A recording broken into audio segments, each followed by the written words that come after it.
এখন আমরা প্যাটার্ন 2 দেখব। এখানে সমান্তর ধারার 25তম পদ বলছে 99 এবং 31তম পদ বলছে 135।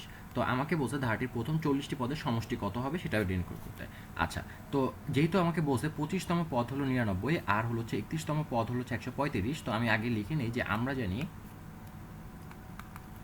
আমরা জানি যে সমান্তর ধারার n তম পদ সমান a plus n minus 1 into d. Okay, এটা সমান্তর ধারার জন্য।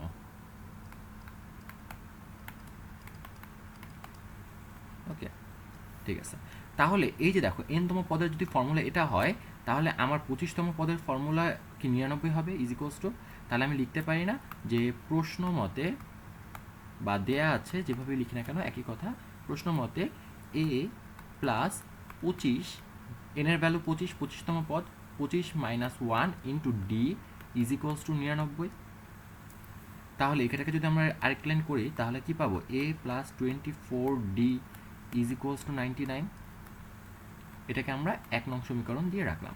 ওকে, তারপরে আবার বলছে কি 31তম পদ হলো 135। তাহলে আমরা লিখি আবার a plus 31 minus 1 into D is equals two 135। তাহলে আমরা পাচ্ছি কি a plus 30d is equals two 135। এটা আমার 2নং সমীকরণ। এখন আমরা 2নং থেকে যদি 1নং বিয়োগ করি তাহলেই দেখো আমার a কিন্তু চলে যাবে, তাহলে একটা অজানা রাশি থাকবে সেটা আমরা পেয়ে যাব। তাহলে 2নং বিয়োগ 1নং যদি করি তাহলে a plus 30d minus a minus 24d is equals two 135 minus 99। ওকে, তাহলে আমরা দেখো এখান থেকে শুধুমাত্র 6d থাকতেছে, তাহলে 6d ইজ ইকুয়ালস টু 36। তাহলে আমরা পাচ্ছি যে d ইজ ইকুয়ালস টু 6। ওকে, তাহলে d এর ভ্যালু যদি 6 হয়, এটাকে যদি আমরা 1নং এ বসাই তাহলে d ইজ ইকুয়ালস টু 6। 1নং এ বসিয়ে পাবো a plus 24 into 6, a plus 24 into 6 is equals two 99। ওকে, তাহলে আমরা পাচ্ছি a ইজ ইকুয়ালস টু এই পাশে নিয়ে গেলে আমরা পাবো 44। তাহলে 99 মাইনাস 144, তাহলে আমরা পাচ্ছি মাইনাস 45। তাহলে আমরা a এর ভ্যালু পেয়ে গেলাম, আমরা d এর ভ্যালু পেয়ে গেছি। তাহলে a আর d যদি এটা হয়, a is equals to minus 45 আর d ইজ ইকুয়ালস টু পাচ্ছি আমরা 6।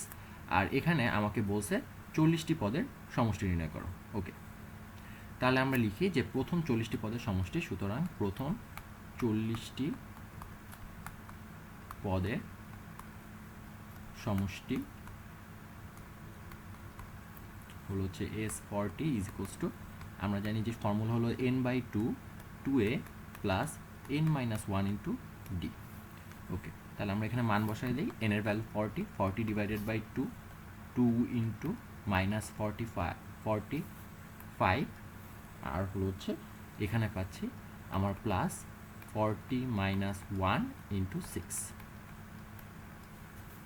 ওকে, তাহলে আমরা এখান থেকে যদি বের করতে চাই এটা হবে 20 আর এটা হবে মাইনাস 90 প্লাস 39 ইন্টু 6। ওকে, তাহলে আমরা একটু ক্যালকুলেট করি। 20 মাইনাস 90 প্লাস 234। ওকে, তাহলে আমরা এটা যদি ক্যালকুলেটারে বসাই তাহলে পাবো 20 ইন্টু 144, তাহলে এটার অ্যান্সার আসতেছে 2880। ওকে, আমাদের অ্যান্সার যে 40টি পদের সমষ্টি।